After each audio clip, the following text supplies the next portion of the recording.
I am the Tofu Golem. Please enjoy the video. In this video, I will show how to make your stock intake louder, only ways. Remove the restrictive resonator box now, then fit a high-flow panel filter and seal it tightly. Replace long, curved tubing with a short, smooth pipe and test different intake lengths to find the loudest frequency. Tune the bell mouth shape and keep filtration intact while you incrementally adjust geometry and listen for the desired tone now. Resonators absorb and cancel intake sound waves, so removing or modifying them restores natural intake noise.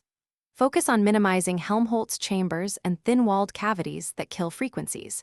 Maintain filtration and engine safety while tuning length and diameter of the intake to emphasize audible harmonics that match engine RPM bands.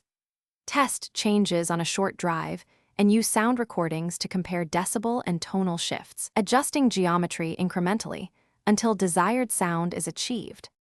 If you're finding this helpful, please subscribe and like to support more tips. Quick recommendation: bring your space to life with the Echo Dot smart speaker for crisp audio and simple voice control, perfect while testing intakes. It's compact, blends into any garage, and can play engine sound clips for comparison. Check the description for the link and other deals. Thanks for the support.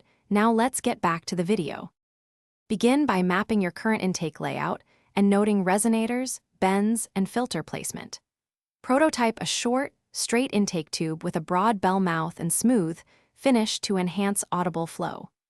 Use lightweight rigid materials and a high-flow filter mounted close to the engine, then iteratively test lengths and bell shapes to tune resonance and maximize intake volume without risking engine performance. Record results and prioritize safety and legal compliance.